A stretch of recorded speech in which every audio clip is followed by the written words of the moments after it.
Assalamualaikum warahmatullahi wabarakatuh. Jumpa kembali dengan Bu Liani di mata pelajaran prakarya dan kewirausahaan. Untuk kali ini, setelah kalian UTS, kita akan membahas mengenai pengembangan usaha. Nah, cara mengembangkan usaha itu ada berbagai macam. Nah, apa sih alasannya suatu usaha itu perlu mengembangkan usaha? Yang jelas karena sekarang banyak persaingan, kemudian karena permintaan dari konsumen, juga untuk meningkatkan keuntungan atau laba yang diperoleh dari usaha tersebut. Nah, caranya adalah yang pertama, perluasan skala usaha. Ya, kemudian yang kedua, perluasan cakupan usaha. Yang ketiga adalah perluasan dengan kerjasama.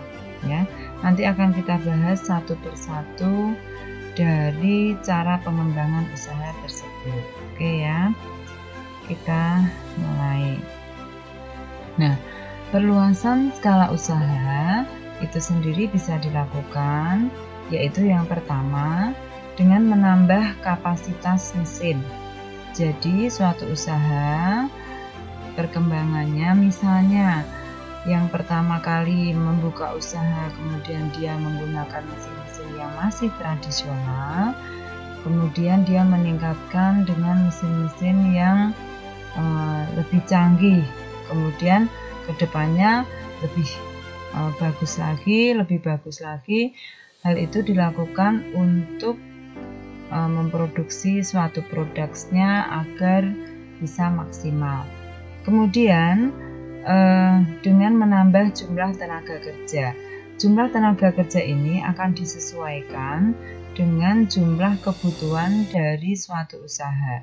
Jadi misalnya ordernya masih sedikit, berarti tenaga kerjanya juga akan mengikuti. Tetapi apabila dia sudah memproduksi dalam jumlah atau partai yang banyak atau besar, dia harus mempunyai tenaga kerja yang bisa mengcover semua pembuatan produk-produknya tersebut. Kemudian berikutnya adalah dengan menambah jumlah modal. Nah, tentunya semakin berkembang suatu usaha, modal yang diperlukan tentunya semakin besar.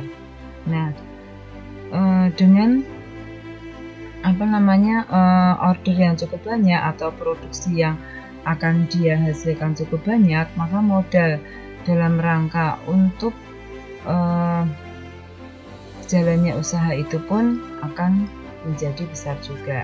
Kemudian berikutnya adalah dengan menambah jenis barang atau jasa yang dihasilkan. Nah, tentunya dari waktu ke waktu suatu usaha itu bukan hanya memproduksi satu jenis barang, tetapi dia akan semakin berinovasi sehingga jenis barang yang dihasilkannya pun semakin banyak. Misalnya PT Unilever Indonesia ya, dulu misalnya hanya memproduksi berbagai jenis sabun misalnya, kemudian dia berkembang, kemudian yang dia produksi ada sampo, ada pasta gigi, kemudian sekarang merambah ke kecap bango dan seterusnya begitu. Jadi semakin banyak yang bisa dihasilkan begitu. Atau misalnya saja produk-produk bukan kebutuhan sehari-hari, misalnya saja produk HP ya, misalnya produknya Samsung. Nah, itu tipe-tipenya akan semakin banyak karena kebutuhan daripada konsumen juga akan semakin meningkat ya. Demikian juga dengan produk-produk yang lainnya. Kemudian berikutnya untuk perluasan skala usaha ini yaitu dengan menambah lokasi usaha di tempat lain atau yang dikenal dengan istilah ekspansi. Ya, sebagai contoh misalnya untuk usaha Indomaret, dari waktu ke waktu dia akan menambah lokasi di berbagai tempat yang lain ya, atau misalnya KFC ya, dia akan membuka usaha di tempat yang lainnya juga. Kemudian juga usaha seperti misalnya tadi ya makanan sudah, kemudian juga Indomaret berbagai jenis makanan, kemudian bisa juga yang waralaba yang lainnya ya, misalnya apakah itu Alfamart atau Ramayana misalnya, dan seterusnya gitu. Jadi dari waktu ke waktu mereka terus melakukan ekspansi gitu. Nah, berikutnya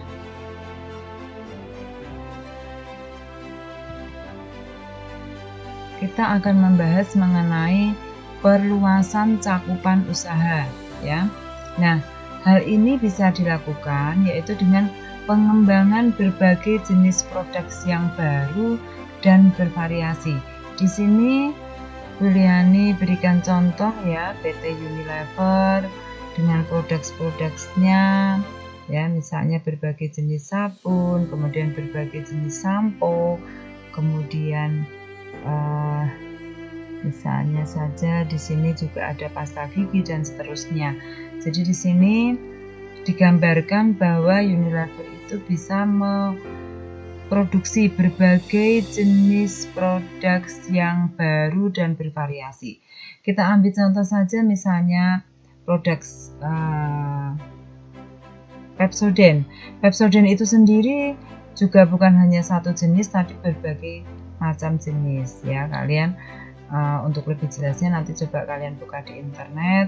Di situ banyak banget berbagai jenis produk misalnya Pepsodent. Demikian juga misalnya seperti sampo Sunsilk, itu berbagai jenis ya, dengan spesifikasinya sendiri-sendiri, kemudian juga beratnya sendiri-sendiri, terus fungsi dari masing-masing sampo itu sendiri juga berbeda. Nah, sebetulnya bukan hanya PT ini, saya ambil contoh salah satu contoh aja. Nah, misalnya yang melakukan diversifikasi produk yang lain misalnya seperti PT Konimex Indonesia. Nah, PT Konimex Indonesia itu selain dia memproduksi obat-obatan yang kita kenal dengan misalnya saja produk Konimex itu seperti Paramex ya. Nah, sekarang ini dia juga memproduksi atau merambah ke produk makanan, misalnya Snip-Snap ya, atau makanan ringan dan seterusnya. Jadi masih banyak usaha-usaha yang melakukan diversifikasi. Jadi dia terus mengembangkan berbagai jenis produk yang dihasilkan dengan penuh inovasi yang baru serta bervariasi. Hal itu dilakukan supaya konsumen tetap loyal terhadap produk daripada usaha itu, dan juga tentunya pada endingnya atau akhirnya suatu usaha menginginkan laba yang maksimal begitu. Oke ya, kita lanjutkan untuk yang ketiga yaitu perluasan dengan kerjasama. Nah, di sini kerjasama tentunya akan melibatkan pihak lain atau usaha yang lain ya. Ada berbagai jenis atau beberapa jenis untuk bisa melakukan kerjasama. Yang pertama adalah joint venture. Joint venture di sini ini adalah kerjasama dari berbagai perusahaan yang berbeda negara ya. Nah, di sini tentunya membutuhkan adanya kesepakatan dari perusahaan tersebut. Jadi misalnya perusahaan-perusahaan yang ada di Indonesia bekerja sama dengan perusahaan yang ada di negara lain. Gitu. Yang kedua adalah trust atau merger, yaitu proses penggabungan perusahaan dengan nama satu perusahaan saja. Nah, merger di sini bisa dilakukan yaitu yang pertama adalah merger horizontal. Merger horizontal yaitu merger yang dilakukan oleh usaha-usaha yang sejenis, ya. Misalnya berbagai usaha makanan yang sama, ya, itu bisa bekerja sama, gitu. Atau misalnya usaha-usaha komputer, usaha-usaha produk HP, ya, itu satu jenis, kemudian dia bekerja sama. Kemudian yang kedua yaitu merger vertikal, yaitu merger dengan berbagai perusahaan yang berbeda tetapi masih berkaitan, ya. Ini ada salah ketik, bukan berada tapi berbeda, ya, tapi masih berkaitan. Jadi misalnya saja perusahaan yang satu itu mensuplai perusahaan yang lain, misalnya mensuplai bahan bakunya, ya. Jadi misalnya dia bisa menghasilkan spare part, kemudian dipasok ke perusahaan lain, kemudian dirakit dan menjadi satu produk, ya. Karena apa? Bahwa perusahaan itu tentunya tidak bisa berdiri sendiri. Sebagai contoh misalnya perusahaan usaha yang bergerak HP. Nah, kita tahu bahwa berbagai komponen HP tidak mungkin perusahaan itu dari mulai hal kecil, dari mulai packingnya, dari mulai plastik pembungkus HP tersebut, kemudian busa dan seterusnya, semuanya dihasilkan sendiri. Nah, ini perlu kerjasama dengan perusahaan-perusahaan lain, gitu. Atau misalnya komputer, ya, itu juga sama. Atau perusahaan-perusahaan yang lain, misalnya saja seperti mebel, itu kan tidak mungkin dari mulai skrupnya, ya, kemudian catnya dia juga memproduksi sendiri, itu tentunya tidak. Jadi dia bekerja sama. Kemudian yang nomor 3 adalah merger konglomerat, yaitu perusahaan-perusahaan yang berbeda tetapi tidak berkaitan. Nah, tujuannya hanya untuk pengembangan saja, ya. Itu adalah merger konglomerat. Jadi hal ini dilakukan supaya keuntungan itu bisa berlipat, ya, seperti itu. Kemudian yang ketiga adalah akuisisi, yaitu penggabungan berbagai perusahaan dengan nama satu perusahaan yang paling kuat. Nah, akuisisi itu dilakukan, ya, supaya